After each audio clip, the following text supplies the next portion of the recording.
जैसे शीद,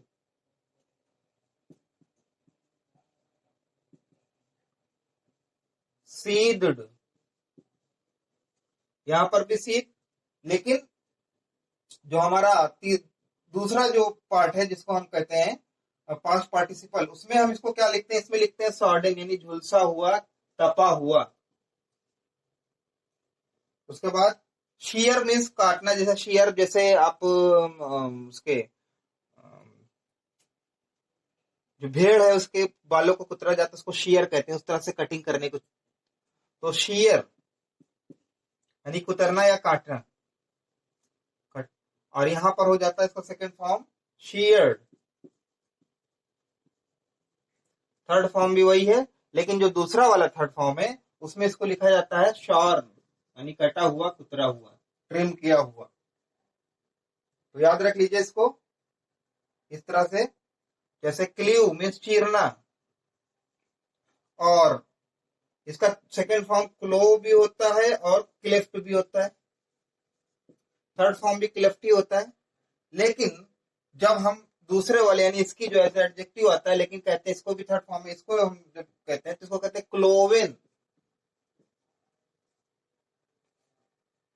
और एक और ध्यान में आ रहा है, और वो है बाइंड, फर्स्ट फॉर्म बांधना, bound second form, third form भी बाउंड, लेकिन जो स्पेशल वाला है जो एडजेक्टिव के रूप में आता है इसको हम लिखते हैं बाउंडेड। थोड़ा सा इनका ध्यान रखना होगा आपको, क्योंकि ये बहुत परेशान करते हैं, स्पेशली जब ऑब्जेक्टिव क्वेश्चन आते हैं। चलिए, एक तो ये बात हो गई कि कुछ ऐसे वर्ब है जिनकी दो थर्ड फॉर्म होती है, एक को वर्ब यूज करते हैं, एक को एडजेक्टिव। चलिए और आगे बढ़ते हैं, और आगे बढ़ते हुए अब एक पार्ट और हमारी समझ में आ रहा है जो आपको बता देना चाहिए हमें, वो ये है कि कुछ वर्ब हैं जो बड़ा कंफ्यूज करती है कि हम उनको अक्सर एक तरह का उनका स्ट्रक्चर होता है लगभग लगभग, और उसमें हम कंफ्यूज हो जाते हैं, जबकि मीनिंग अलग अलग होती है तो हमारा सेंटेंस रॉन्ग हो जाता है। तो अब हम उनकी बात कर लेते हैं कि वो वर्ड कौन से हैं, वर्ब जो हमें कंफ्यूज कर देती है। तो हम इसको कंफ्यूजिंग वर्ब भी मान सकते हैं, कोई दिक्कत नहीं, कंफ्यूजिंग वर्ब जिसमें हम अक्सर कंफ्यूज होते हैं। जैसे एक है वर्ड फाइंड, ये फर्स्ट फॉर्म है वर्ब की। सेकंड फॉर्म है इसकी फाउंड, और थर्ड फॉर्म भी फाउंड है। लेकिन होता क्या है कि हम कभी कभी फाउंड की जगह फाउंडेड लिख देते हैं, जबकि फाउंडेड बिल्कुल अलग चीज है। फाउंड, जब हम इसको फाउंड को न्यू रखने के, एस्टेब्लिश करने के सेंस में लेते हैं, स्थापना करने के, तो इसका फर्स्ट फॉर्म ही फाउंड होता है, और इसका सेकंड फॉर्म होता है फाउंडेड, और थर्ड फॉर्म भी फाउंडेड, जिसका मतलब है न्यू रखना या स्थापना करना। और हम क्या समझ लेते हैं कि फाउंड को फाउंडेड कर देते हैं उठा के। फाइंड माने पाना होता है, टू गेट। अगला लेते हैं बियर। बियर के माने क्या है, पालना, सहना, जन्म देना, लदा होना, कई माने होते हैं। अब इसका सेकंड फॉर्म है बोर, और थर्ड फॉर्म में इसके दो होते हैं, एक तो होता है आपका बोर, एक होता है बॉर। यहां पर आप कंफ्यूज होते हैं। जैसे हम कहें कि this tree bears lots of fruits, इसका मतलब है ये बहुत से फलों से लदा हुआ है। जब हम कहते हैं कि ही बेयर्स लॉट्स ऑफ पेन, तो इसका मतलब है कि बहुत दर्द सहता है। पास्ट का भी सेंटेंस हो सकता है। बोर मीन्स क्या होता है, फल देना, पैदा करना। जैसे this tree bore many fruits, lots of fruits, यानी इस पेड़ ने हमें बहुत से फल दिए। और बोर मीन्स होता है बच्चों को जन्म देना, जैसे शी बोर 2 चिल्ड्रेन। लेकिन जब यहां पर आते हैं तो कंफ्यूजन होता है। यहां पे जो BORE बोर है, इसका मतलब होता है सहना, झेलना, पैदा करना। और बॉर्न मीन्स भी होता है पैदा होना, इसका मतलब पैदा करना या सहना या झेलना। बल्कि ये बोर नहीं होके ये बॉर्न होता है, जो हमने मिस्टेक्स हो गया है सब, born. BORNE, born, not bore, born, जिसका मतलब होता है लैस होना, लदा होना, पैदा करना। कई माने जो थर्ड सेंस में, थर्ड वर्ब में, वर्ब की थर्ड फॉर्म में यूज होता है, और ये भी वर्ब की थर्ड फॉर्म है, लेकिन ये एक्टिव में यूज होता है, याद रखिएगा। और ये हमेशा पैसिव में यूज होता है, जैसे द चाइल्ड वॉज बॉर्न, बच्चा पैदा हुआ या पैदा किया गया, ठीक है ना। तो ये बॉर्न पैसिव में यूज होता है, इसके साथ हमेशा हेल्पिंग वर्ब आती है इससे पहले, और इसका यूज हम एक्टिव में करते हैं। इसका मतलब सिर्फ जन्म देना है, इसका मतलब सहना भी है, झेलना भी है, लैस होना। जैसे two people were born with sophisticated weapon, दो लोग नए तरीके के हथियारों से लैस थे। चलिए आगे चलते हैं। और इसका क्या कि मोहन वॉज बॉर्न इन 1971, ये हमेशा पैसिव में आता है। चलिए आगे। एक होता है रेज। रेज मीन्स क्या होता है, कोई मुद्दा उठाना, कोई मुद्दा सामने लाना, या कोई चीज ऊपर को उठाना। इसका सेकंड फॉर्म क्या होता है, रेज्ड, और थर्ड फॉर्म भी रेज्ड। लेकिन इसी से एक मिलता जुलता है जो वर्ड है जिसमें हम कंफ्यूज होते हैं, वो क्या है, वो है राइज। इसका मतलब है उठाना, रेज का मतलब, और इसका मतलब है खुद उठना। राइज का मतलब होता है या खुद उठना, निकलना या उदय होना, जैसे the sun rises in the east. जिसका सेकंड फॉर्म है रोज, फर्स्ट फॉर्म। और थर्ड फॉर्म क्या होता है, थर्ड फॉर्म होता है राइजन, जब इसको परफेक्ट टेंस में यूज करते हैं। तो हम कंफ्यूज हो जाते हैं रेज और राइज में। रेज मीन्स उठाना, कोई मुद्दा उठाना, कोई चीज उठाना। जैसे ही raised the topic of dearness in Lok Sabha, उसने लोकसभा में महंगाई का मुद्दा उठाया। और जब वो सोकर उठा, ही रोज एट 7 AM 6 AM, तो दोनों में डिफरेंस करना सीखिए। अब आगे चलते हैं, और कुछ दो तीन वर्ब और मुझे याद आ रही हैं, उसको बता देते हैं जो याद रखना है आपको। जैसे हैंग मीन्स आपको पता है टांगना होता है, सॉरी, हैंग लटकाना, टांगना। तो जब इसको किसी चीज को लटकाने के सेंस में है तो इसका पास्ट फॉर्म हंग होता है, और पास्ट पार्टिसिपल इन वर्ब की थर्ड फॉर्म भी हंग ही होती है। जैसे ही hung the portrait on a nail in his room, उसने उस पोर्ट्रेट को, चित्र को, एक खूंटी पर अपने कमरे में लटका दिया। लेकिन जब इसका फांसी देने के सेंस में होता है तो इसका सेकंड फॉर्म फिर हम हैंग्ड लिखते हैं। जैसे he was hanged to death, hang. तो फर्स्ट फॉर्म तो दोनों की एक है, लटकाने की और फांसी पर लटकाने की, लेकिन सेकंड और थर्ड फॉर्म अलग अलग हो जाती हैं। इसको आपको ध्यान में रखना होगा। जैसे लाई मीन्स लेटना या पसर जाना, सेकंड फॉर्म होगा क्या, ले, और थर्ड फॉर्म होता है लेन। किसके सेंस में, लेटने के सेंस में।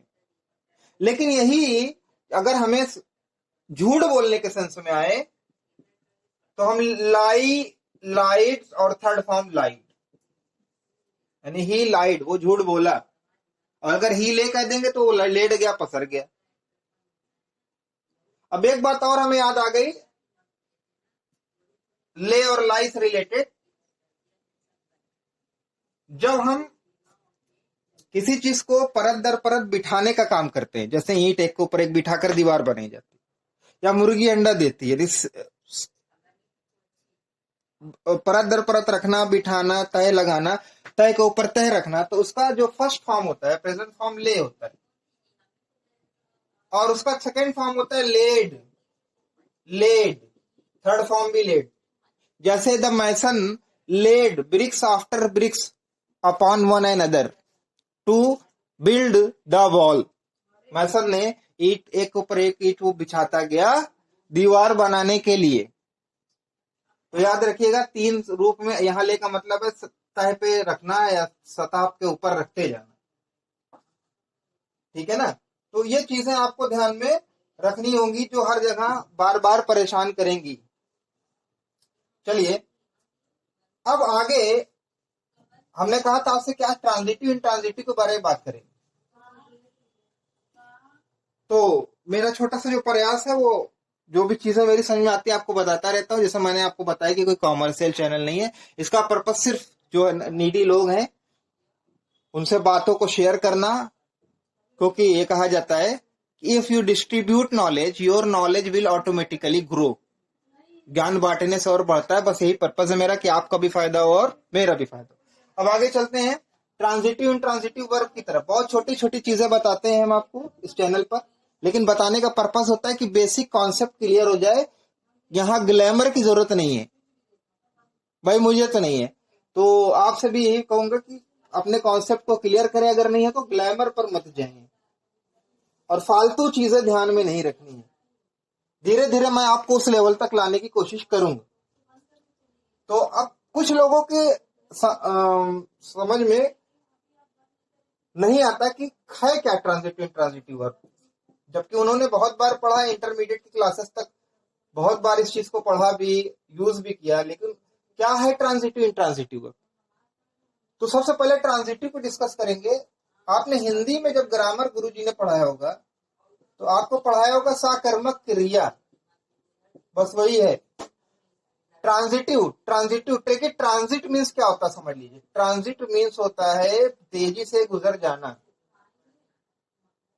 तेजी से गुजर जाना या तेजी से पास हो जाना, ठीक है ना, क्षण भर में इधर का उधर हो जाना।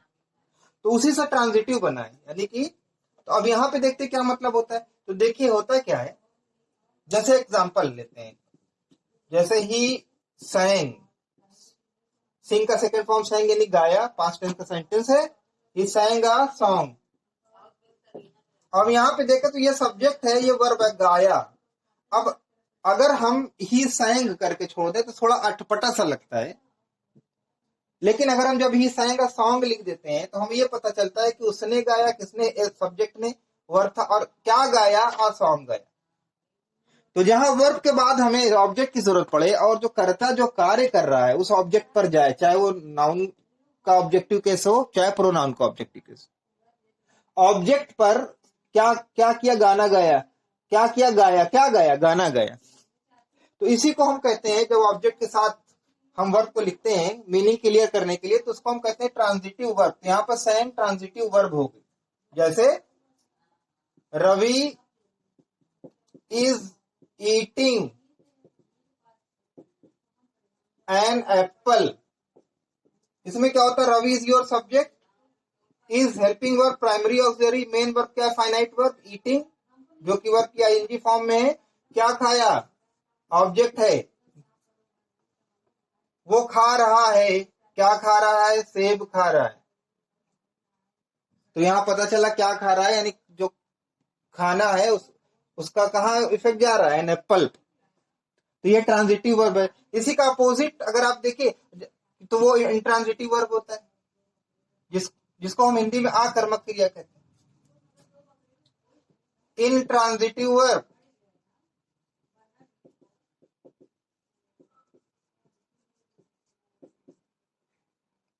यहां पर हमें कोई ऑब्जेक्ट की जरूरत नहीं होती और मीनिंग पूर्णतः क्लियर होती है। जैसे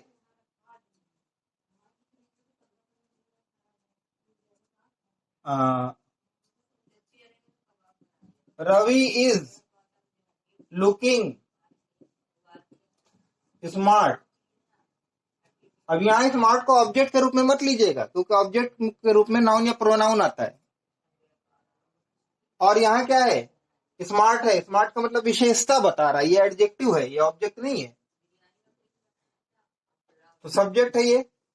लुकिंग स्मार्ट कैसा दिख रहा है, स्मार्ट दिख रहा है। या ही इज स्लीपिंग, दूसरा he is sleeping, suppose that. अब यहां स्लीपिंग के साथ आपको किसी नाउन प्रोनाउन या ऑब्जेक्ट की जरूरत नहीं, सो रहा है तो सो रहा है, ही इज लाफिंग। इस तरीके की चीजें जहां ऑब्जेक्ट की जरूरत नहीं है और मीनिंग भी पूरी क्लियर हो रही है, वो इंट्रांजिटिव वर्ब, आकर्मक क्रिया। यहाँ पे लुकिंग आकर्मक, ये स्लीपिंग इंट्रांजिटिव। तो ट्रांजिटिव इंट्रांजिटिव में मेरा समझ से क्लियर हो गया होगा आपको, क्योंकि बिना ट्रांजिटिव वर्ब के आप एक्टिव वॉइस से पैसिव वॉइस नहीं बना पाते। आपको बताया जाता है कि ट्रांजिटिव वर्ब से हम पैसिव वॉइस बनाते हैं। लाइक कुछ सेंटेंस ऐसे भी होते हैं जिसमें ट्रांजिटिव वर्ब की जरूरत नहीं, वो एक्सेप्शनल केस होते हैं एक्टिव पैसिव वॉइस में। तो उधर अभी हमें नहीं जाना है। अभी हमें ये सारी चीजें क्लियर करनी थी जो हमने आपको बताई। अच्छा, तो एक बात और अभी हमारे ध्यान में जो आ रही वो ये है कि कुछ ऐसी वर्ब होती हैं जिनके बाद ऑब्जेक्ट की जरूरत होती ही होती है। इनको कहते हैं verb of incomplete predication. Verb of incomplete predication. ये क्या है? ये कुछ ऐसी वर्ब हैं जिनके बाद हमें ऑब्जेक्ट देना ही देना है। सॉरी, ऑब्जेक्ट बोल रहे हैं। ये कुछ ऐसी वर्ब हैं जिनके बाद हमें प्रेडिकेट लगाना ही लगाना है। वहां पे हम उन वर्ब को बताने जा रहे हैं। खाली सब्जेक्ट वर्ब लिख के आप छोड़ नहीं सकते, उसके साथ कोई प्रेडिकेट लगाना है आपको। ये ट्रांजिटिव इंट्रांजिटिव की बात नहीं कर रहे हैं हम बात कर रहे हैं कि कुछ ऐसी वर्ब है जिनके बाद प्रेडिकेट लगाना ही लगाना है, चाहे वो ऑब्जेक्ट हो चाहे एडजेक्टिव हो, कुछ भी हो सकता है। तो उनको हम कहते हैं वर्ब ऑफ इनकम्प्लीट प्रेडिकेशन। इनको भी ध्यान में रखना है। जैसे सीम, बिकम, ठीक है ना, अपीयर,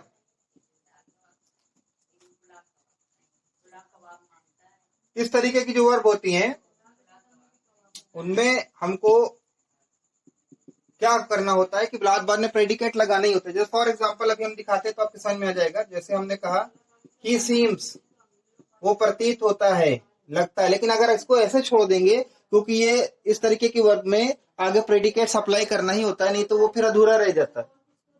तो इसीलिए इनको वर्ब ऑफ इनकम्प्लीट प्रेडिकेशन कहते हैं। ही सीम्स, अब यहाँ पर हमें प्रेडिकेट लगाना पड़ेगा, चाहे एडजेक्टिव हो चाहे नाउन हो चाहे प्रोनाउन, लगाना ही लगाना है। तो जैसे हमने लिखा हैप्पी, अब इसका मतलब पूरा हो गया कि वो कैसा दिखता है, वो प्रसन्न प्रतीत होता है, खुशी प्रतीत होता है, खुशी लगता है। या फिर अलग से दूसरा देख लीजिए, जैसे रवि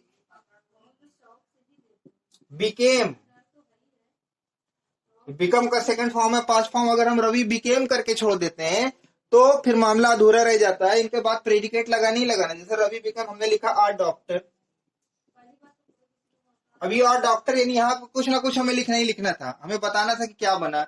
वरना अगर हम रवि बिकेम लिख के छोड़ देते तो ये अधूरा होता। तो ऐसी वर्ब जो है इनको कहते हैं वर्ब ऑफ इनकम्प्लीट प्रेडिकेशन। चलिए आगे चलते हैं।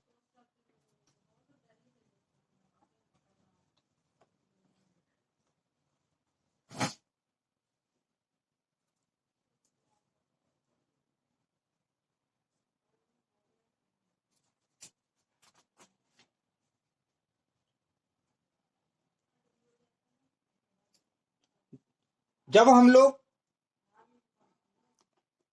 प्राइमरी ऑक्सिलरी का हमारा जो वीडियो था, पहला वीडियो, उसमें हमने जब बी के बारे में बताया था आपको, तो उसमें हमने बताया था इसका present form is are am होता है और पास्ट फॉर्म वॉज वर होता है। उसमें हमने उसमें आपको स्पेशल यूज बताया था कि बी से बीइंग कहाँ होता है और बीन कहाँ होता है।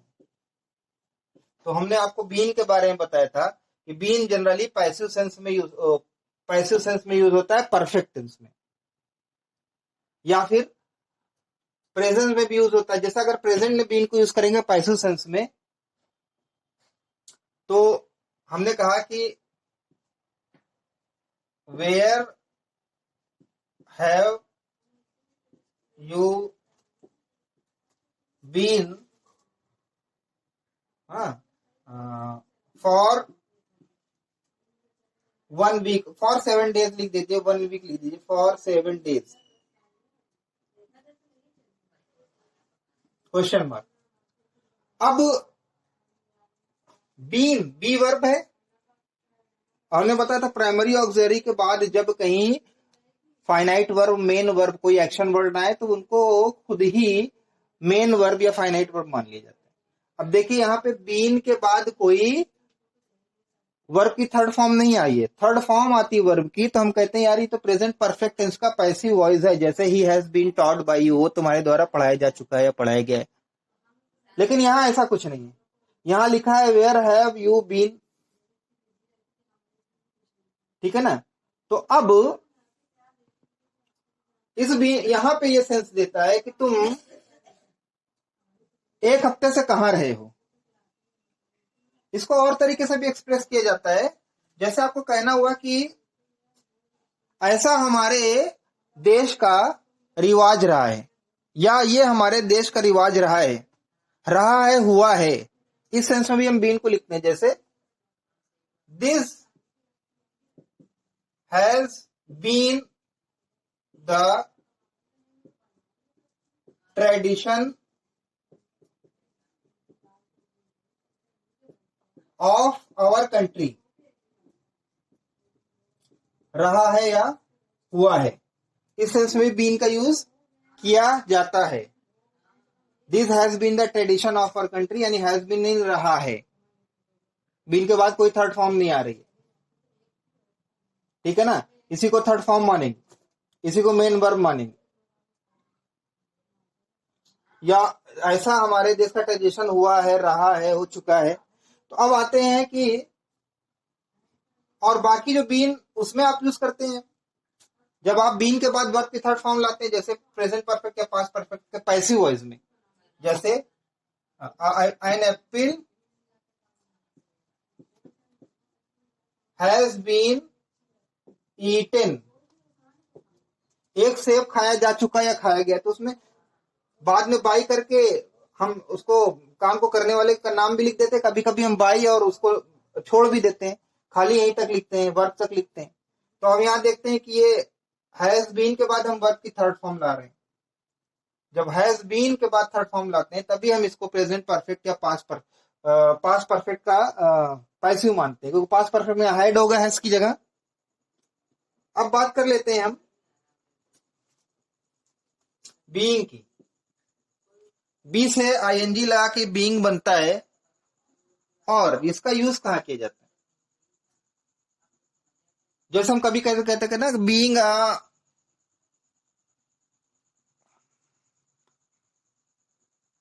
okay guys, I am running out of time, so I am wrapping up my video here, and on next time we will do the exercises of verbs. Okay, so thanks for cooperation, meet you in next meeting, thank you.